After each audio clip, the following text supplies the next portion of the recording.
At sunrise, 24 armed guards blocked every road into Kingsridge Preserve, while HOA President Vanessa Crowley watched from a velvet chair above the clubhouse steps. She called it martial law. Residents called it madness. Phones were confiscated, gates were chained, and Grant Holloway was ordered to surrender the private road reservoir and power station on his land. Vanessa believed money, uniforms, and fear had made her untouchable. But when Grant quietly opened a steel evidence box, sirens rolled across the ridge. Minutes later, state troopers surrounded her guards, climbed the clubhouse stairs, and pulled Vanessa from the throne she had built.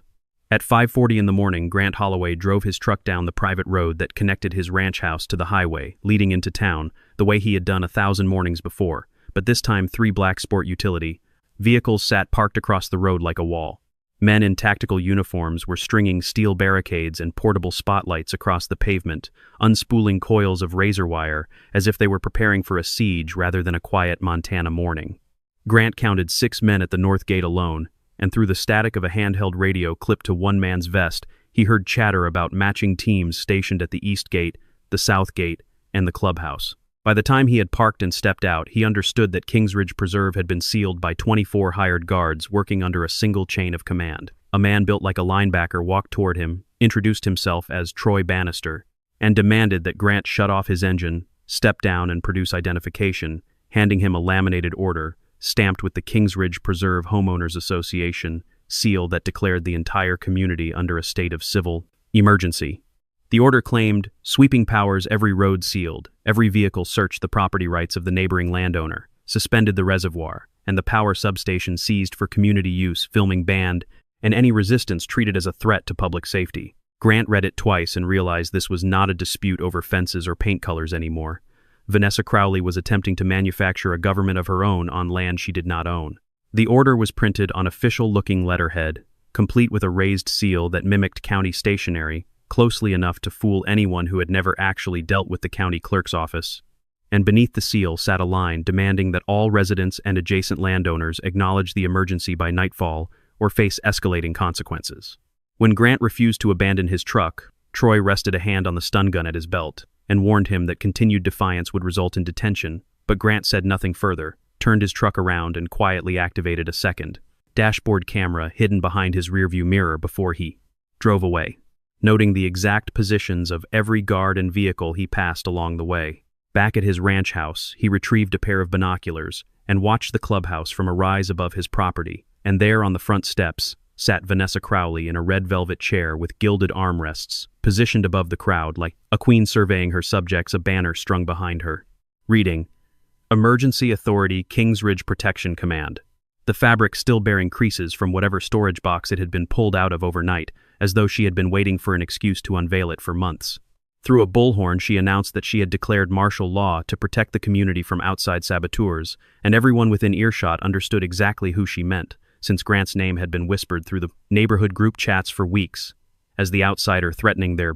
safety and their property values. Grant was the saboteur simply because he owned the road that led out of the development, the reservoir that fed it water, and the small substation that kept its lights on during storms. Within an hour, Grant discovered his landline had gone dead, and the nearest cell tower was returning, nothing but static, a jamming pattern he recognized from his years designing transportation infrastructure for the state. His property, his home, and everything he had inherited from his family before Kingsridge Preserve had ever broken ground had effectively been cut off from the outside world by a woman with no legal authority beyond managing homeowner dues and landscaping violations. He walked into his study, opened a locked drawer beneath his desk, and pulled out plat maps, deed records, and a steel evidence box he had assembled over many months of watching Vanessa's ambitions grow. Sitting at his desk with the box open before him, he said quietly to the empty room that she had not declared martial law at all. She had just committed an armed land grab in broad daylight, and now there would be a record of every second of it. He had spent years working as a transportation infrastructure engineer for the state,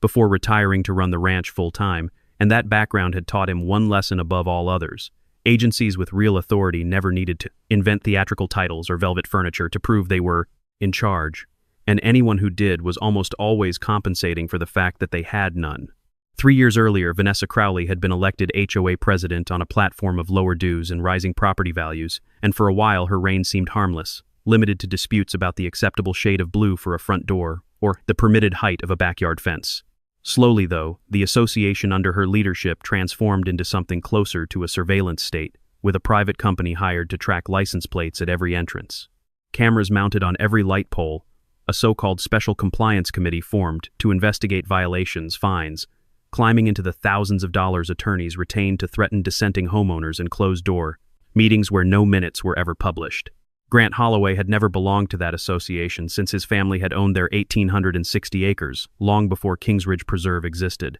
But 3 pieces of his land sat uncomfortably close to the development's borders. A single fire access road wide enough for heavy engines, a reservoir licensed for agricultural and emergency use, and a small substation that supplied backup power to the entire valley. Every resident who had lived there long enough understood that without those 3 assets, Kingsridge Preserve would have never survived its first harsh winter. Since the developers had built the community relying on infrastructure they never bothered to formally secure, assuming a handshake agreement with Grant's late father would hold indefinitely. Vanessa had repeatedly offered to buy all 3 at a fraction of their worth, intending to convert them into toll assets for her association. And Grant had refused every time because he understood exactly what she planned to do with them. Her campaign against him escalated in stages that felt petty until they didn't forged. HOA invoices mailed to his address signs erected falsely, claiming his road belonged to the community unauthorized survey crews sent onto his land. Padlocks cut from his gates threatening letters implying eventual seizure of his property and public accusations that he was blocking residents' rightful access. At one homeowners meeting, Vanessa had gone so far as to project a slide showing Grant's property boundary redrawn to include the reservoir and half his fire road, presenting it to residents, as though the change were already finalized rather than a fantasy she intended to force into reality. Every time Grant answered with legal filings that dismantled her claims until 2 weeks before the blockade, he discovered that the association had entered private negotiations with a resort development corporation planning to buy rights to his reservoir and his road in order to build a mountain resort. Without his land, the entire $38 million deal would collapse, and Vanessa needed to seize control of it before the corporation's inspection team arrived. That single fact explained everything. The timing of the blockade, the sudden arrival of 24 hired guards, and the desperate urgency behind a homeowners association suddenly declaring martial law over land it had no legal claim to. While Grant sat reviewing his files, a familiar voice crackled through an old handheld radio he kept charged for emergencies, and Nadine Holt, a former local reporter who lived inside Kingsridge Preserve, whispered that Vanessa had ordered every resident to surrender their phones at the clubhouse, and signed statements promising not to leave the neighborhood. Guards had used metal locking devices to immobilize the vehicles of anyone who objected, and Vanessa was telling residents that Grant intended to poison the water supply and cut off the electricity, a lie designed to justify her armed occupation of the community. Grant asked Nadine whether Vanessa held any authorization from the county or the state, and she answered that there was none, only a stack of papers bearing what appeared to be the county sheriff's signature. That single detail told Grant that Vanessa had likely forged documents from a public official, a discovery that turned a property dispute into a felony investigation waiting to happen. By mid-morning, Vanessa staged what she called an emergency executive session on the clubhouse lawn, seated nearly 2 meters above the gathered residents in her velvet throne, flanked by 2 guards, standing at attention like royal sentries. From that elevated perch, she read a list of self-invented decrees, a curfew beginning at 7 each evening, 1 designated person allowed to leave each household, mandatory vehicle inspections, a total ban on approaching Grant's property line, authority to seize generators, fuel, and food from any resident who resisted, and the threat of civil detention for anyone who refused to comply. Marla Keene, the association's vice president, tried to remind Vanessa that homeowners associations held no legal power to detain anyone, but Vanessa answered coldly that her authority now flowed from the emergency itself rather than from any outdated bylaws. Guards began searching vehicles at the gates, confiscating radios, cameras, and car keys from residents already flagged as troublemakers, and an elderly man named Raymond Pike, scheduled for a dialysis appointment, was turned away, simply because he had refused to sign a loyalty pledge to the emergency order, in an incident Grant never witnessed directly, but one, Nadine secretly, recorded in its entirety. Grant attempted to contact a neighboring town using an amateur radio setup, transmitting his coordinates, the number of armed men inside the community, and his suspicion that public documents had been forged, but Troy's team detected the transmission and sent 2 guards climbing the fence onto Grant's property to locate the source. Rather than confront them, Grant let the men wander deeper into land equipped with hidden game cameras. and the footage that resulted showed guards trespassing while armed, cutting a padlock, damaging an antenna marking the location of the substation, and radioing back that the chairwoman wanted full control of the infrastructure before noon. Grant immediately began copying that footage onto multiple hard drives and transmitting duplicates through a satellite uplink he kept as a backup for exactly this kind of emergency. Meanwhile, inside the clubhouse, Elliot Granger, the association's longtime treasurer, confronted Vanessa about the nearly $190,000 she had withdrawn from the reserve fund without a valid vote to hire the private guards, and she responded by threatening him with property fines that could cost him his house with a single signature. Marla began to understand that Vanessa was no longer protecting the association at all. She was erasing a financial paper trail and forcing residents into obedience before the resort deal could be finalized. A guard arrived carrying the hidden game camera his team had discovered on Grant's land, and Vanessa stared directly into the lens before smashing it against the ground, unaware that 6 other cameras positioned nearby had already captured the entire scene from multiple angles. That single act of destruction meant to erase evidence, instead became evidence of its own time-stamped and geotagged sitting safely on a server she had no idea existed. Word soon reached Vanessa that representatives from the resort corporation would be arriving at 3 that afternoon, and she needed visible proof that the association controlled the road, the water, and the power before their inspection team drove up the mountain. She ordered Troy to send 8 guards directly to Grant's substation with instructions to cut the locks, replace the control systems, hang association, ownership signage,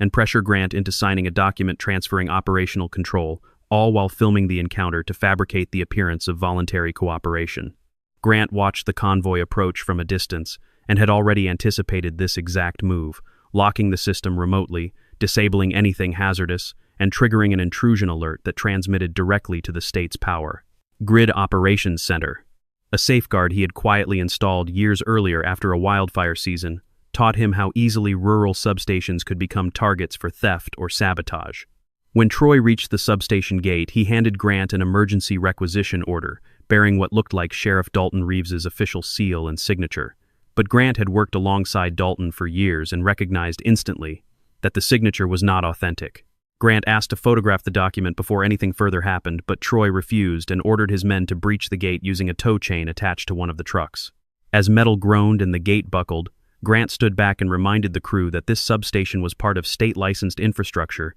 and tampering with it carried serious criminal consequences regardless of what paperwork they believed they were holding. Troy simply laughed and said Vanessa had assured him the sheriff himself was backing the association's actions, a claim that would soon prove catastrophically false. The guards pushed through the wreckage of the gate, and as one reached for the control panel, an automatic lockdown triggered, sending an alarm echoing across the entire valley just as Vanessa arrived aboard a golf cart decorated with association flags, her velvet chair strapped awkwardly into the blank cargo bed like a mobile throne. She announced that Grant's ownership rights were being temporarily revoked and produced a transfer document demanding his signature, and when he refused, she ordered Troy to restrain him. 2 guards gripped his arms, but Grant did not resist physically. Instead, he spoke calmly and clearly toward the nearest camera, stating that he did not consent to detention, did not consent to any transfer of property, and that everyone present was engaged in unlawful conduct. From a distance, Nadine recorded audio through a signal transmitter, while Marla, standing nearby, secretly began recording the confrontation on a second phone she had hidden from the guards collecting devices earlier that morning.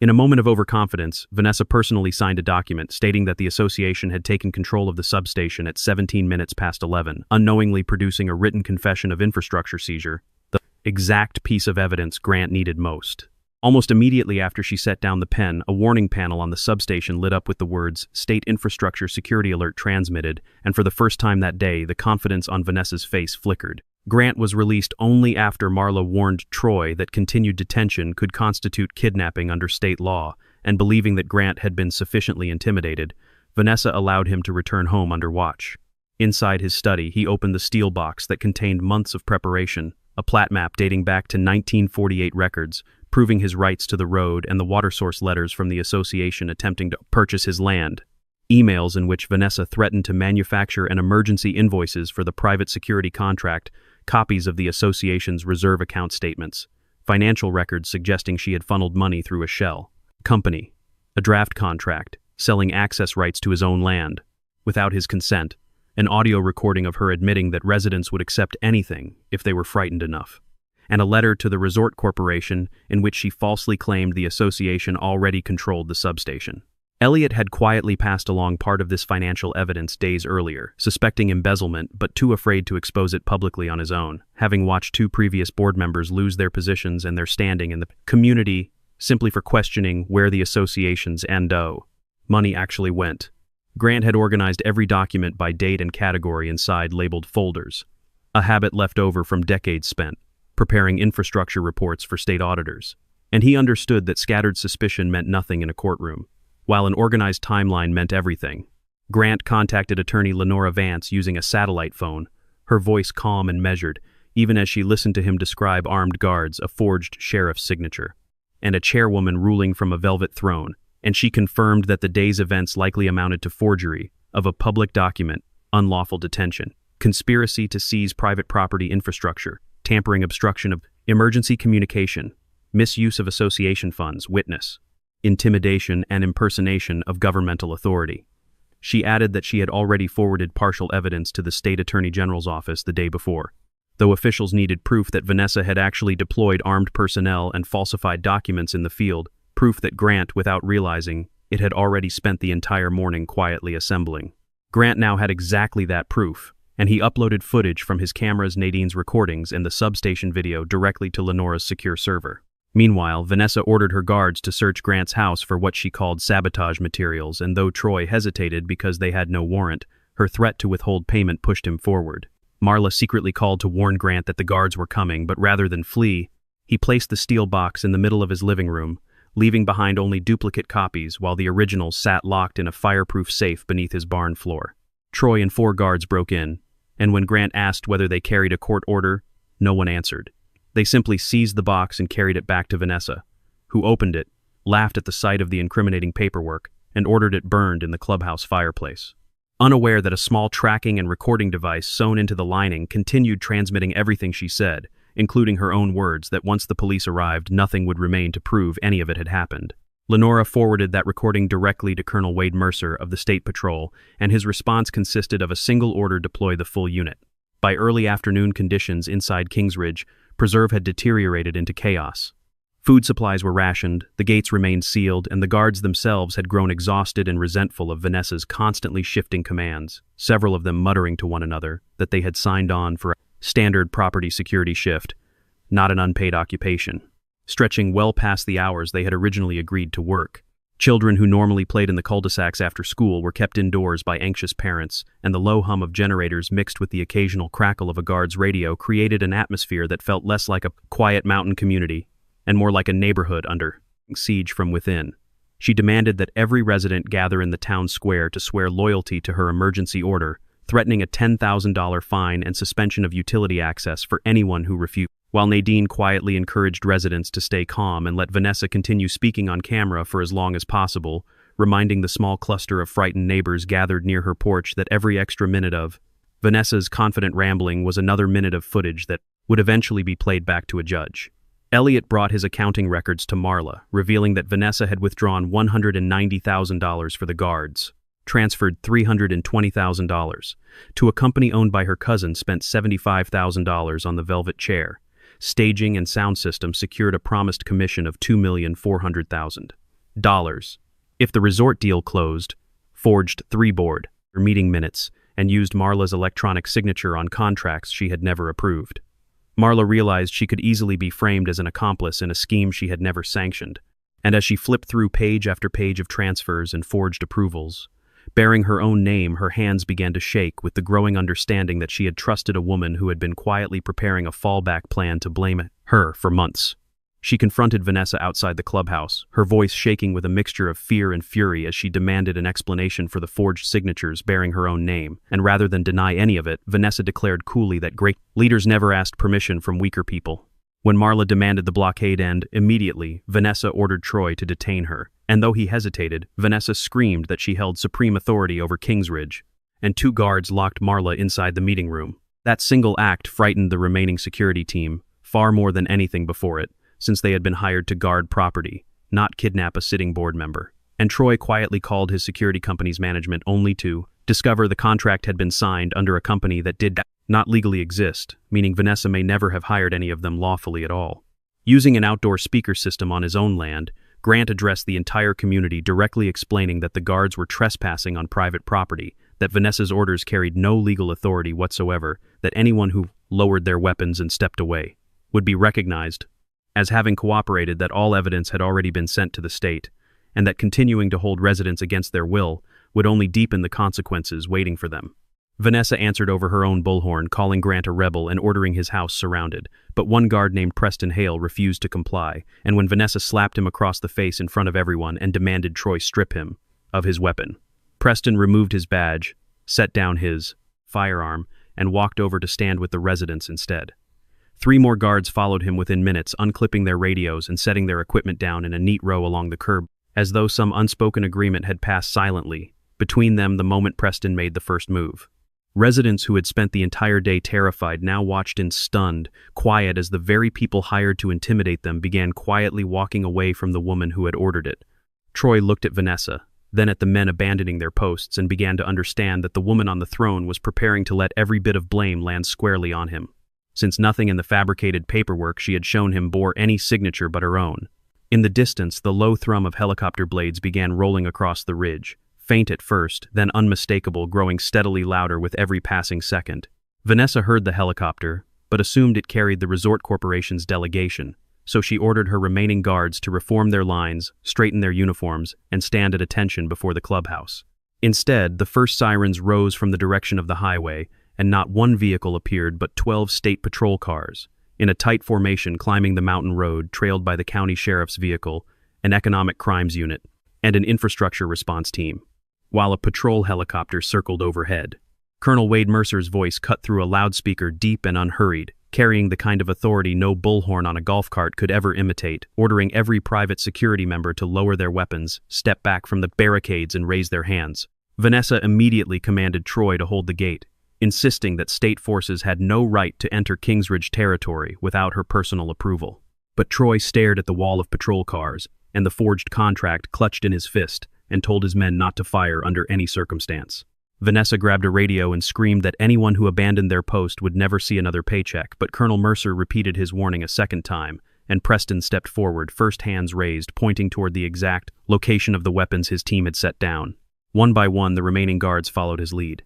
Vanessa turned to Troy and demanded he take Grant hostage as a bargaining chip, but Troy flatly refused, and when she tried to snatch the stun gun from his belt herself, he held her wrist away and stepped back out of reach. The north gate finally swung open, and the convoy of patrol vehicles rolled through engines, idling in slow formation, as troopers stepped out in full gear, spreading across the entry road with the calm, practiced discipline of people who had trained for exactly this kind of confrontation, a stark and immediate contrast to the exhausted, uncertain guards who had spent the entire day taking orders from a woman on a chair. Grant stood near the entrance, handing Colonel Mercer his property deeds and verification codes for his land records, while Lenora arrived in a vehicle belonging to the State Attorney General's office. Sheriff Dalton Reeves examined the emergency requisition order bearing his forged signature and confirmed on the spot that he had never signed or authorized any such document. The ink, the seal, and even the file number were entirely fabricated. Vanessa, still seated on her throne above the clubhouse steps, demanded that the sheriff arrest Grant for inciting rebellion. Dalton climbed the stairs, held up the forged order, and asked her directly where she had obtained it.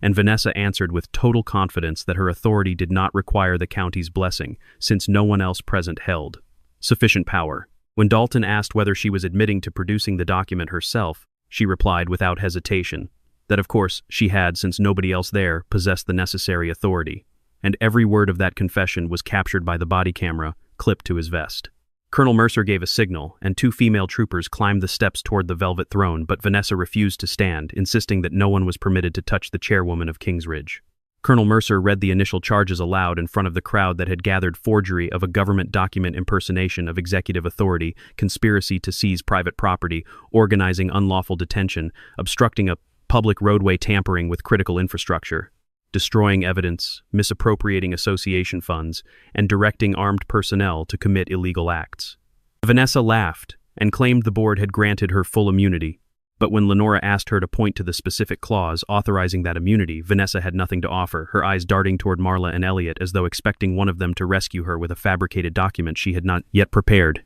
The crowd of residents gathered at the base of the clubhouse steps watched with a mixture of disbelief and quiet vindication, many of them realizing only in that moment just how completely they had allowed one woman's confidence to substitute for actual legal authority. As the troopers moved to lift her from the chair, she gripped the armrests and shrieked for the residents to defend her, but not a single person moved. Marla, freed from the locked meeting room, walked out into the crowd and publicly confirmed that the board had never voted to declare any state of emergency. Elliot handed his financial records to the investigating officers, his hands steadier, now that the decision he had agonized over for weeks was finally out of his control. Nadine turned over the memory card containing footage of confiscated phones, detained residents, and threats issued under Bausenterliev. Vanessa's command in Troy surrendered the fraudulent security contract, along with a recording of Vanessa ordering him to take Grant hostage. One by one, the very people Vanessa had once controlled became the witnesses who dismantled her. She tried to shift the blame onto Troy, claiming he had deployed weapons on his own initiative, but Troy simply played back a recording of her own voice, ordering 24 armed men to every gate and declaring that no one would leave Kingsridge without her express permission. The two troopers finally pried her hands from the throne, and she kicked at the steps, knocking loose the decorative crown she had worn for the earlier contract signing. They turned her arms behind her back and secured the handcuffs, while the entire community watched in silence as Vanessa Crowley was pulled from the velvet chair she had built into a symbol of her own untouchable power. Even in handcuffs, she continued shouting that she alone was in charge, and Colonel Mercer answered simply without a trace of anger in his voice, that she did not govern a state, only a homeowners association, and even that modest role had just come to a permanent end. The empty throne remained on the makeshift stage, the forged martial law order tumbling across the steps in the wind as troopers escorted Vanessa toward a patrol car amid the sound of cameras and closing handcuffs. Just before the door shut behind her, she watched the Resort Corporation's delegation turn their vehicles around and drive back down the mountain, and the $38 million deal she had risked everything to protect collapsed right in front of her eyes. The investigation widened over the following weeks, drawing in forensic accountants, land use attorneys, and a small task force from the State Attorney General's office assigned specifically to untangle the financial web Vanessa had spent years constructing. It revealed that Vanessa had been planning the seizure of Grant's land for well over a year, establishing a shell company called Crowley Civic Protection to secretly contract with the very association she led. Money collected from residents had been funneled through 3 separate accounts before eventually landing in her personal finances. Digital records showed she had forged 17 board meeting minutes, issued 42 unauthorized penalty notices, threatened to seize 6 separate homes, siphoned more than $600,000 from the reserve fund, secured a promised commission worth $2,400,000, forged the county sheriff's signature, fabricated an entire emergency to manufacture false ownership claims, ordered evidence destroyed, and directed the detention of at least 9 residents against their will. Troy and his crew cooperated fully with investigators, spending long hours in interview rooms reconstructing exactly when and where each order had been given, and those who had surrendered early avoided criminal prosecution entirely. Their cooperation weighed heavily in their favor once prosecutors understood how quickly the operation had spiraled beyond anything resembling a legitimate security contract. Their company's operating license was suspended pending review, and several guards later admitted they had assumed the emergency declaration carried some genuine legal weight, since Vanessa had presented it with such unwavering certainty that questioning it had simply never occurred to them until residents began walking away in handcuffs of their own free will. Troy himself faced charges related to trespassing and unlawful detention but received significant leniency after refusing to take Grant hostage and voluntarily turning over crucial evidence. Marla resigned from the board in a short, unsentimental letter posted to every resident's mailbox, accepting responsibility for staying silent too long, even as her instincts warned her something was wrong. Yet she became one of the case's most important witnesses, proving in careful, methodical detail that Vanessa had forged the signatures of fellow board members without their knowledge. Elliot helped investigators trace every dollar. Nadine published a lengthy investigative account of how a homeowners association could collapse into something resembling authoritarian rule the moment residents stopped questioning where its power actually came from. Grant filed a civil suit demanding compensation for property damage repair costs for his gate, and substation damages for trespassing, damages for unlawful detention, attorney fees, a permanent injunction barring the association from ever approaching his land again, and the dissolution of every false claim the association had made to his road and reservoir. The court issued an emergency ruling confirming that the land, the road, the reservoir, and the substation belonged entirely to Grant, and the Homeowners Association was placed under temporary independent oversight while a court-appointed monitor reviewed every contract Vanessa had signed during her 3 years in office. The Velvet Throne itself was seized as physical evidence photographed from every angle by investigators, and later displayed in the courtroom during her hearing as a visual reminder of exactly how far a person could drift from the modest role she had originally been elected to fill. At her preliminary hearing, Vanessa appeared in a plain detention uniform stripped of makeup insignia and the armed escort she once commanded. Prosecutors placed before her a photograph of herself seated on the throne. 24 armed men arranged behind her like a private army. And when she dismissed it as merely a security demonstration, they played the recording of her own, voice ordering residents detained the substation, seized and evidence burned. The courtroom fell completely silent, and even the public defender assigned to represent her seemed to lean back slightly in his chair, as though physically distancing himself from the words coming out of the recording. Reporters who had once covered nothing more dramatic than local zoning disputes filled the gallery benches, sensing that the story of a homeowners association president who had declared martial law over a Montana mountainside would travel far beyond the county line. The judge denied her second request for bail after learning she had attempted to contact a witness and pressure them into changing their testimony, and for the first time in years, Vanessa Crowley had no one left to give orders to. 6 months later, Kings Ridge Preserve looked nothing like the community it had briefly become under Vanessa's rule. The checkpoints were dismantled, the unauthorized cameras removed, unjust fines refunded, and a new board elected under independent supervision took her place. Residents who had once been too afraid to speak up at meetings now attended in numbers the association had never seen before, asking pointed questions about budgets, contracts, and spending limits, determined never again to let a single person accumulate that much unchecked control. Nadine served as interim president, but refused every trapping of authority. Vanessa had once demanded holding her first meeting in an ordinary community room with no stage, no armed escort, and no chair raised above anyone else's, insisting instead on folding chairs arranged in a simple circle, so that everyone could see one another's faces while they spoke. Grant received full compensation for the damage done to his property along with his legal expenses, and the association signed a permanent agreement acknowledging that he had never belonged to Kingsridge, that the association held no claim whatsoever to his land, that the fire road could only be used in genuine emergencies, that the reservoir could never be sold or commercially developed, that any access to the substation required his written consent, and that association funds could never again be used to hire armed personnel without a lawful vote and proper approval. Copies of the agreement were posted publicly in the community newsletter and read aloud at the first open board meeting, a small but deliberate gesture meant to ensure that no future president could quietly bury the terms the way Vanessa had once buried every inconvenient bylaw. Vanessa faced numerous criminal charges and ultimately lost her home after her assets were frozen to repay the funds she had embezzled, and her shell company was dissolved entirely. The resort corporation abandoned its project for good. Grant used part of his settlement to modernize the fire road and the warning systems along it, but ownership and control remained entirely his own. In the final calm of an ordinary morning, Grant drove through the north gate of Kings Ridge Preserve, where steel barricades had once stood there. Now hung only a simple new sign reading "Private Property Emergency Access by Legal Authorization." Only. Beside the clubhouse, the platform that once held the Velvet Throne had been removed, leaving 4 empty bolt holes sunk into bare concrete. Nadine asked him whether he had felt any satisfaction watching Vanessa dragged in handcuffs in front of the entire neighborhood, and Grant considered the question for a long moment before answering that the image itself had never been the point, that watching someone fall from a chair she had no right to sit in provided only a brief and hollow kind of relief. What mattered more, he said, was everything that came after, when neighbors who had once been too afraid to speak in a meeting started showing up, asking questions and reading the fine print before signing anything ever again, because that was the moment everyone finally remembered that no title, no in uniform, and no chair could ever turn a lie into law. A state patrol vehicle passed by on the road below its driver, offering a brief wave before continuing down the mountain,